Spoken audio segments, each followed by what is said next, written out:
El tema de la ciencia de la complejidad ha sido abordado en otras ediciones anteriores de este Futuro Singular y en esta ocasión no podía ser menos que abordáramos más en profundidad una ciencia que nació hace 50 años, también en la década en la que nació Atam. Y en un día tan especial como hoy queremos ya dar la bienvenida a nuestro siguiente invitado. Él es considerado en este asunto una eminencia, es Ricard Soler, profesor investigador del Institut Català de Recerca y Estudis Avançats y actualmente trabaja en la Universidad Pompeu Fabra, donde dirige el Laboratorio de Sistemas Complejos del Parc de Recerca Biomédica de Barcelona. Él es licenciado tanto en Biología como en Física por la Universidad de Barcelona y se doctoró en Física en la Universidad Politécnica de Cataluña.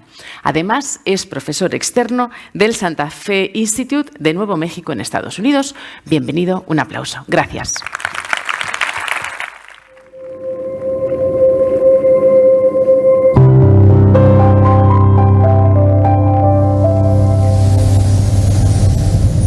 Bueno, creo que las palabras futuro y singular, que voy a deshacer en dos, describen muy bien el momento en el que vivimos en la actualidad. Vivimos un momento singular, en un sentido científicamente importante. Vivimos el momento en el que con este siglo empieza la posibilidad de realmente hacer ingeniería sobre la materia viva y abordar posibilidades que hace 20 años no podíamos más que soñar. Yo os hablaré hoy de algunas ideas que han surgido de mi laboratorio, que están, veréis, a camino entre la ciencia y la ciencia ficción, pero que ya están en el laboratorio. Pero también esa singularidad comporta un futuro incierto.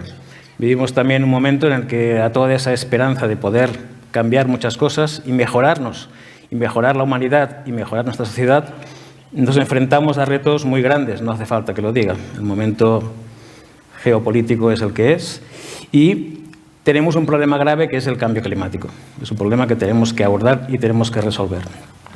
Y para poneros en situación, mi investigación ha sido durante estos 30 años una investigación relacionada con de qué manera ocurren a lo largo de la evolución las grandes innovaciones evolutivas.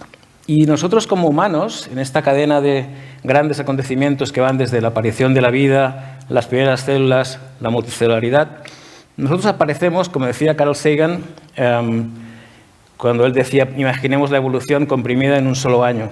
El ser humano aparece en el último segundo de la noche de fin de año.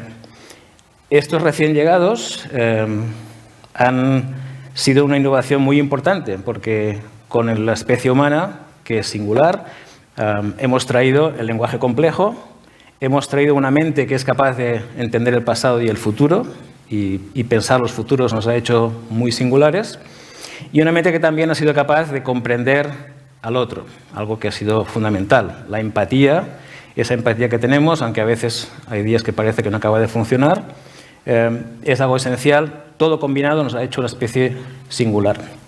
Pero tal como Ignacio decía, no podemos desligar esa evolución con la evolución reciente de la tecnología. Somos una especie tecnológica y en gran medida nuestra capacidad de transformar el mundo se ha producido ¿por qué?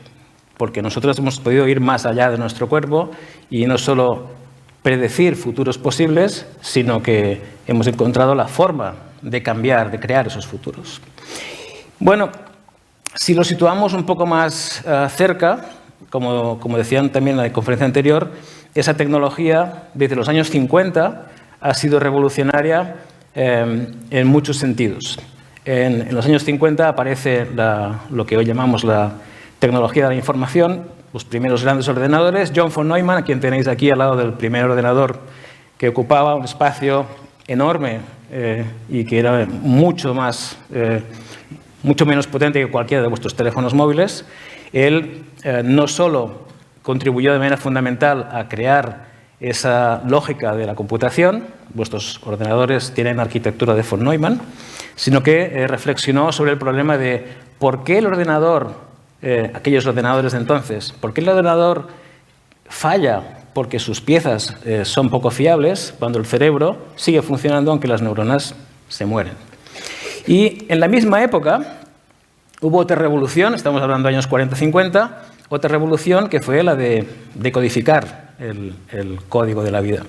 Curiosamente, estas dos grandes avenidas del conocimiento se interconectaron entre sí y no es casualidad que en la biología molecular las palabras información, transcripción, traducción se adoptaran inmediatamente a partir de la teoría de la información.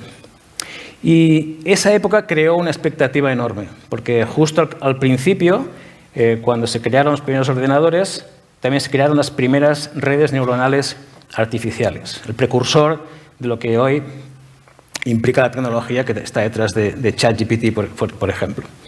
Pero estábamos muy lejos de poder llegar a implementarla de una manera bastante poderosa. Y también con la decodificación del código genético surgió la idea de si podremos llegar a manipularlo.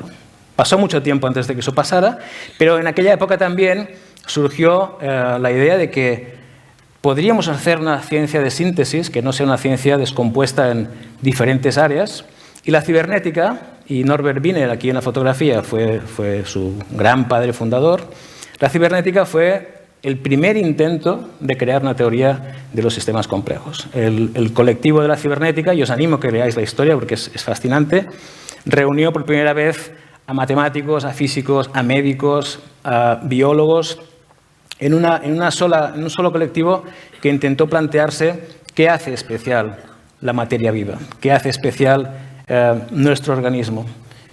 Y la idea de homeostasis, la idea que surge con más potencia para intentar hablarnos de que para entender la vida necesitamos entender el sistema y cómo ese sistema mantiene su estabilidad.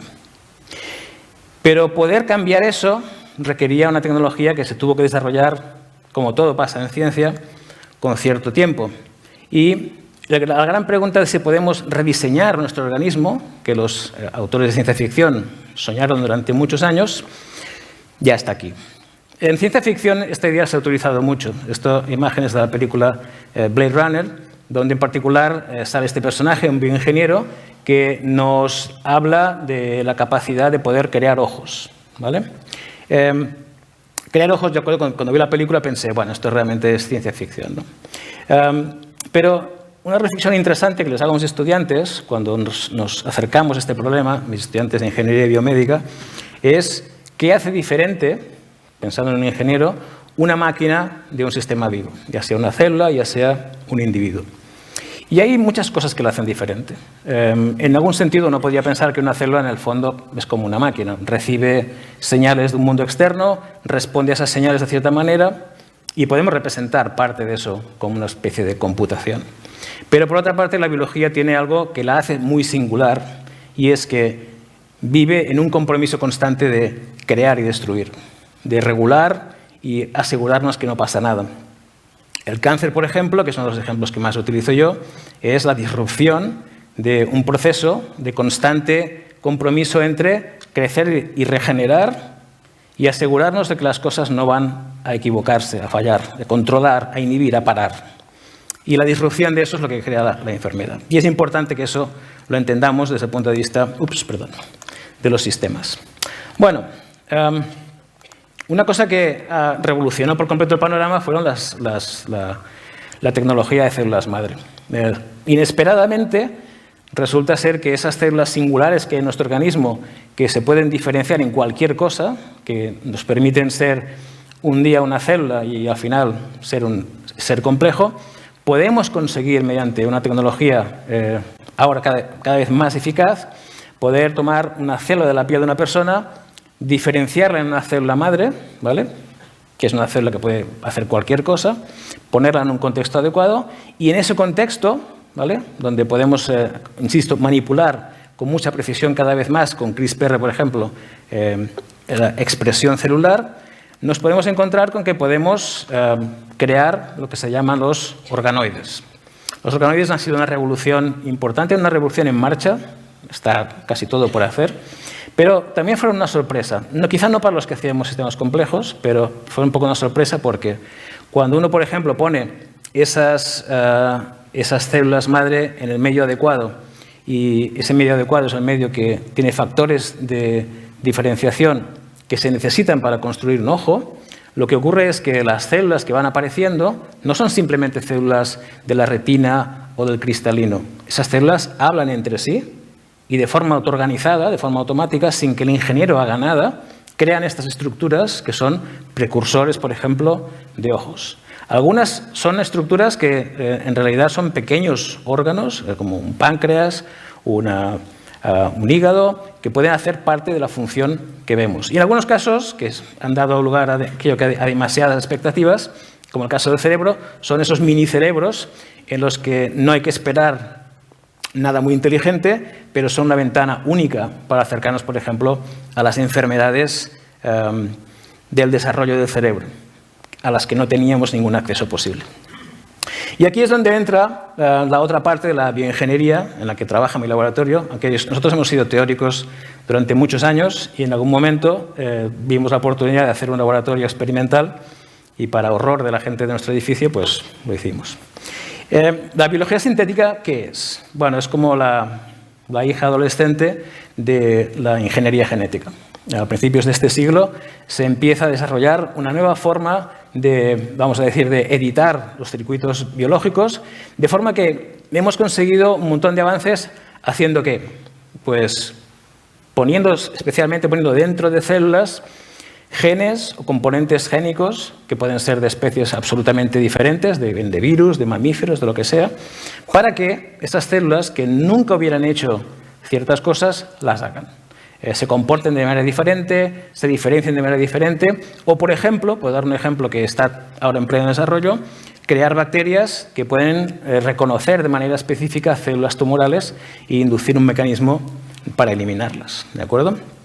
¿Por qué este campo es tan interesante, tan excitante? Porque, como os decía antes, ya no estamos en la época de Mary Shelley, de la posibilidad, tal vez, de construir o modificar la vida. Ya estamos ahí.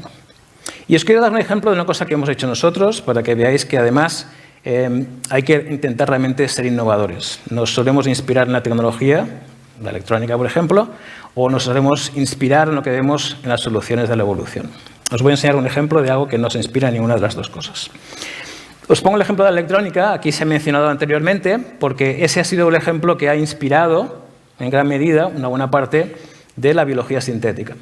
Como nosotros queremos diseñar células que hagan funciones, una forma muy bien conocida de hacer funciones es la electrónica digital, crear un circuito que para ciertas entradas tenga ciertas salidas, ¿de acuerdo? No voy a ir a los detalles porque esto no es lo importante, pero por ejemplo yo querría hacer una célula, aquí tenéis un circuito celular específico que es muy fácil de hacer.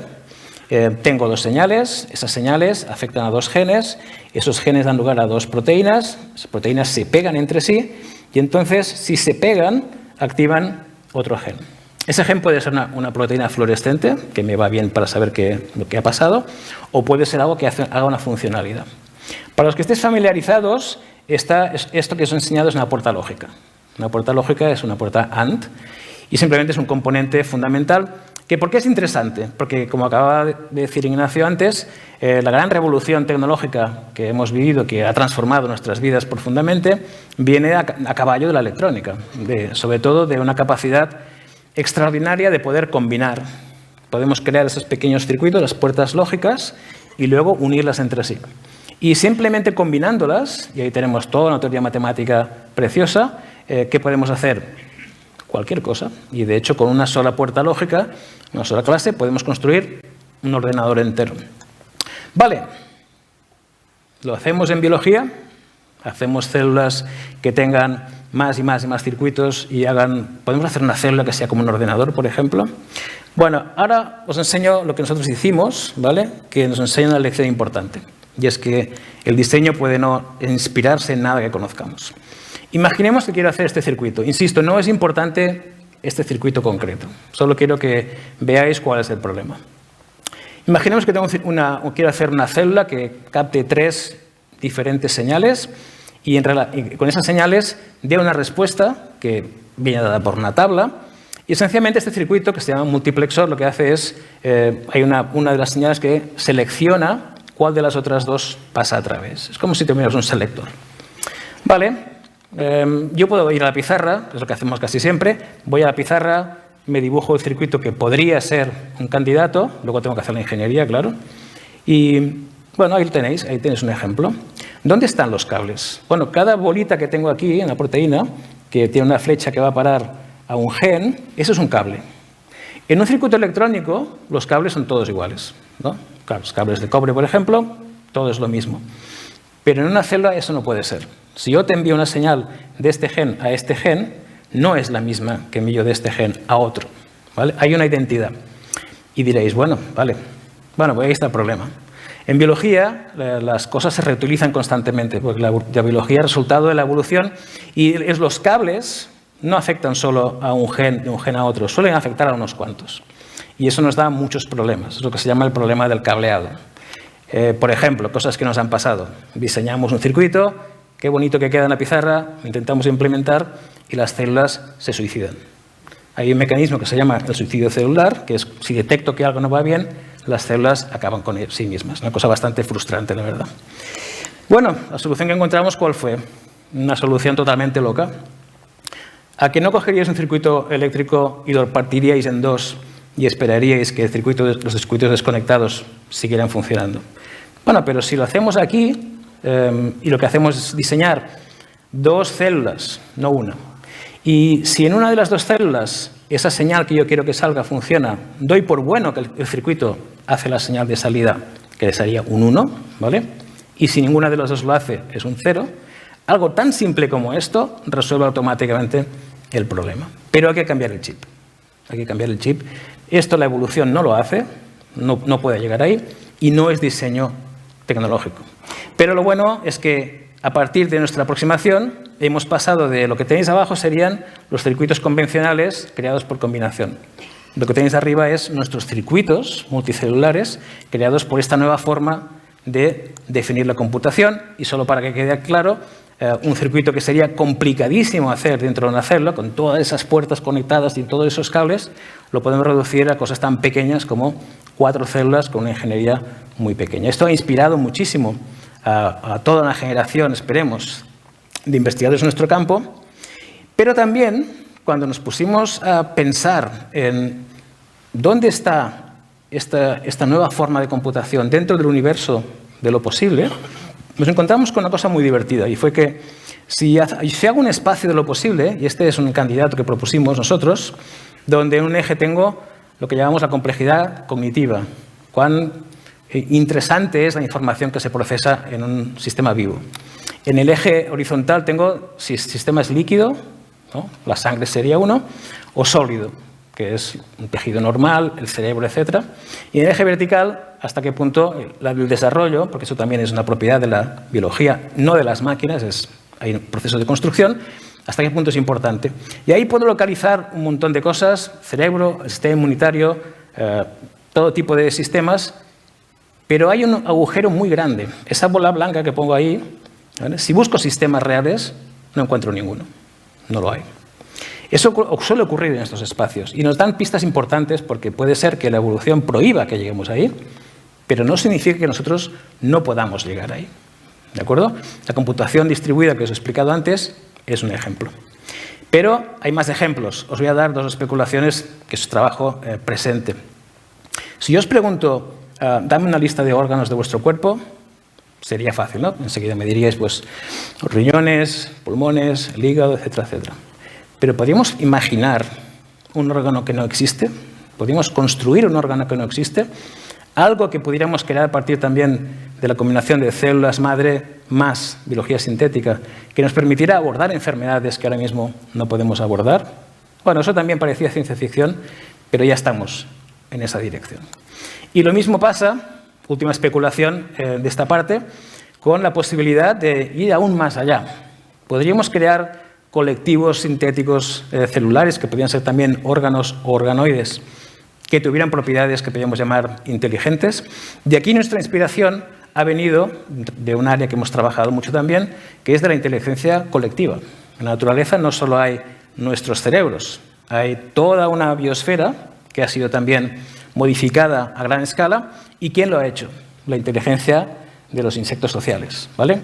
Todo un mundo en el que nos intentamos inspirar y en el que estamos solo ahora empezando a rascar la superficie. Pero ya os puedo anunciar que hay posibilidades tremendas de de realmente encontrar cosas muy valiosas. Siempre que enseño este vídeo pienso que nadie me está escuchando, así que lo vamos a saltar. Y la segunda parte, doy un salto muy grande en la escala, ¿vale? Es otra línea de investigación que espero que os parezca interesante e inspiradora, que tiene que ver con una escala mucho mayor. Recordad que al principio os decía, un problema que tenemos, un reto singular que tenemos es cómo abordamos el problema del cambio climático, ¿de acuerdo?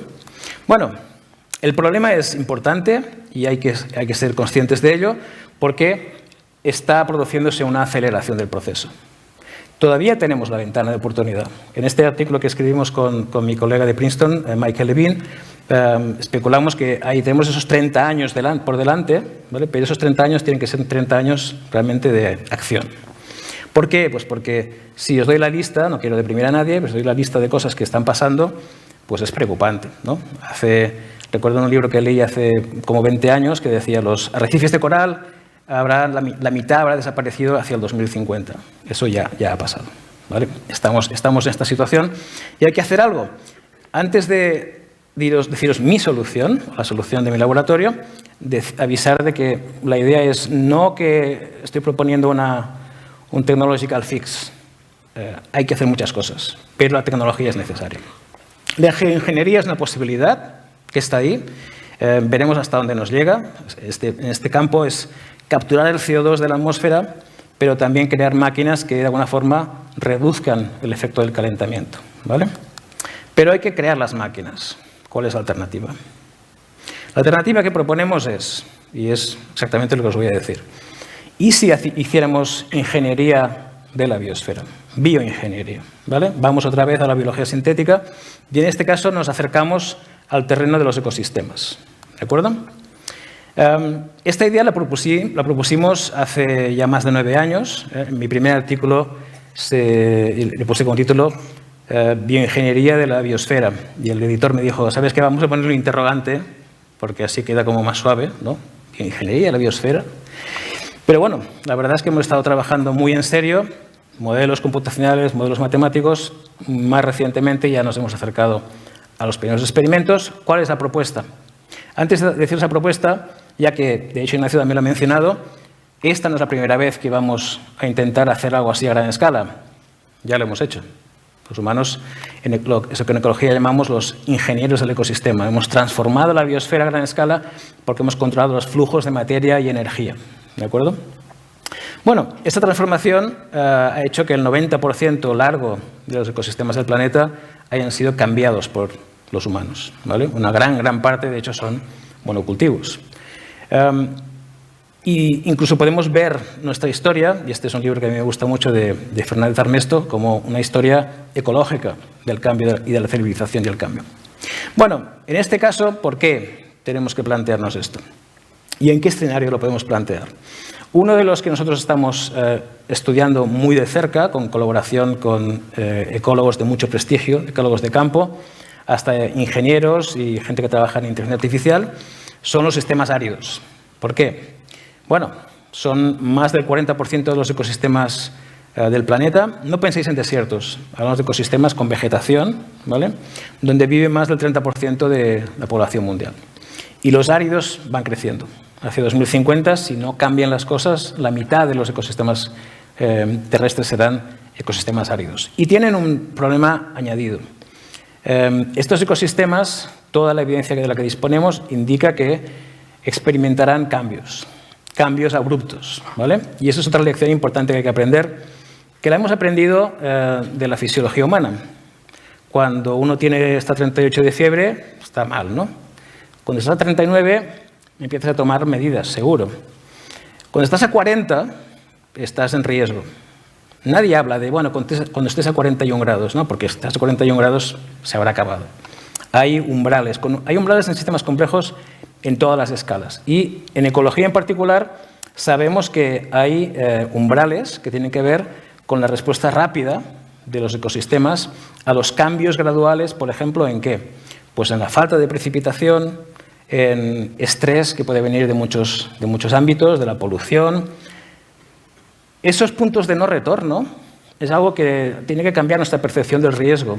No vivimos en una biosfera en la que todo puede ir muy mal y cuando ya nos demos cuenta de que todo está muy mal, podremos retroceder. Hay que hacerlo antes. Bueno, inspirados en esta idea, y este dibujo que tenéis aquí, de esta superficie que se pliega, da un poco esta intuición de que yo voy cambiando las condiciones de mi ambiente, ¿no? Este estrés ambiental, y por ejemplo veo que tengo vegetación, la vegetación se mantiene, va cayendo de forma continua, pero hay un punto en el que eso cambia de manera abrupta. Eso ha pasado en el pasado. ¿Y cuál es nuestra propuesta? Nuestra propuesta es la siguiente. Imaginemos que está basada en ideas que vienen de la combinación de diferentes disciplinas, no solo de la biología sintética, sino de nuestra experiencia en ecología de comunidades y del conocimiento que tenemos, por ejemplo, de qué forma ecosistemas diversos son capaces de repeler a los invasores y mantener la homeostasis de las especies que están dentro del sistema. Nuestra idea es, imaginemos que tengo mi ecosistema, el suelo, donde hay un microbioma extraordinariamente complejo, y que elijo una especie que está allí. Esto es importante, porque esa especie ha coevolucionado con el resto del ecosistema y, por tanto, mantiene toda su homeostasis con el resto de las especies que hay allí. La aislamos y hacemos ingeniería. ¿Qué hacemos exactamente? Pues ya veremos, pero la idea es, imaginemos que modificamos algo para que secrete una molécula, que quizás sea una molécula nueva, que permita capturar un poco más de humedad. Cuando digo un poco más, no lo digo de forma forzada. No hay mucha agua tampoco en esos sistemas, ¿no? Sí, pero un poco más en estos sistemas sabemos que se puede amplificar muchísimo, ¿vale? Que la respuesta puede ser altamente no lineal. ¿Para qué serviría esto? Bueno, serviría para que cuando he modificado esta especie y la devuelvo a mi sistema, si todo va bien, lo que esperamos que ocurra es que aparezca una simbiosis nueva. Esta especie que hemos introducido, o esta cepa que hemos introducido, actuará mejorando la calidad del suelo, porque permitirá que haya un poco más de humedad. Esto debería ayudar a las plantas a fijar más carbono y aumentar la cubierta vegetal, lo que revierte en mejorar la calidad del suelo, lo que revierte en mejorar la calidad de la comunidad. Si no nos equivocamos, y esta es la idea que pasa, esta especie de conexión cooperativa debería ser capaz de hacer ¿qué? Pues ese pliegue que os enseñaba antes, quizá lo podamos eliminar o quizá lo podamos alejar, ¿vale? Y todo lo que necesitamos, sobre todo ahora mismo, es tiempo. Esta es la idea que planteamos y os quiero insistir en que el trabajo que hemos hecho de estos años de analizar diferentes modelos de diferente complejidad, todos apuntan a que el resultado que proponemos es robusto, tiene la idea de hacer exactamente lo que parece que queremos hacer. Modificar un ecosistema vivo, no terraformar Marte, modificar ecosistemas de aquí. Con una gran ventaja, no tenemos que construir las máquinas. Nuestras máquinas se autorreplican, ¿vale? Los sistemas vivos se autorreplican y se expanden. La idea es, si esto funciona, el propio sistema llega a la escala que tiene que llegar. ¿De acuerdo? Bueno, y este es un camino de dos direcciones. No trabajamos en una idea totalmente aislada de la investigación biomédica, al contrario. Como ya sabéis, nosotros no somos en realidad una especie. Esa idea de que somos una especie única la estamos abandonando. ¿Por qué? Dentro de nosotros, en la piel, llevamos miles de especies de bacterias. Tenemos muchísimas más bacterias que células humanas en el interior, en particular en el intestino, que han, otra vez, coevolucionado con nosotros, donde podemos percibir la marca de lo que también se nos hablaba en la charla anterior, ¿no? Hemos inventado el fuego, hemos cambiado las pautas de alimentación, las revoluciones tecnológicas han dejado una marca porque nosotros venimos de esa especie que nos mencionaba Ignacio, que hace 12.000 años empieza a cambiarlo todo.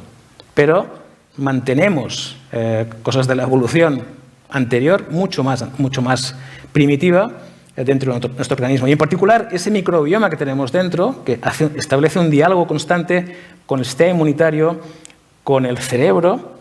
Cuanto más sabemos de él, más nos damos cuenta que algunas enfermedades que no entendíamos, y hay un espectro muy amplio de enfermedades, están relacionadas con eso.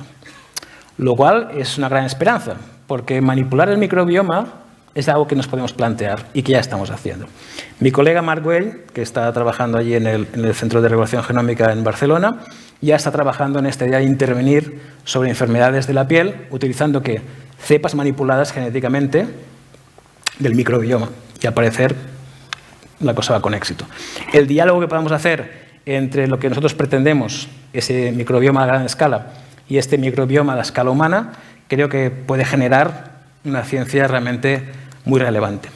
Lo mismo ocurre con el tema de las ciudades, no me voy a expandir aquí, pero la ciudad es un sistema árido, de hecho, es un sistema que es parte del problema, pero debe ser parte de la solución. Y una de las ideas que estamos jugando también es la posibilidad de modificar el microbioma de la ciudad, cambiar esa diversidad, porque podría intervenir de forma muy importante sobre nuestra salud, pero también sobre cómo hacer que las ciudades sean una parte de esa biodiversidad que poco a poco estamos perdiendo.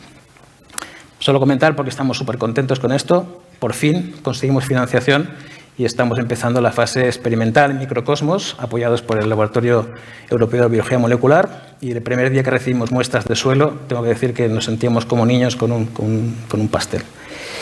Ahí estamos. Bueno, ¿qué pasará en este futuro singular? Estamos realmente en un punto importante. Tenemos que saber qué hacer, tenemos que pensar en el planeta como un planeta que hemos dicho que esté algo enfermo y que tenemos que curar. Pero la posibilidad está ahí, la posibilidad creo que está ahí. O puede parecer que esto es una idea de ciencia ficción y que puede ser difícil hacer ese futuro real, pero a mí me gusta mucho esta frase de Dennis Gabor, de que el futuro puede que no se pueda predecir, pero los futuros se pueden inventar. Gracias.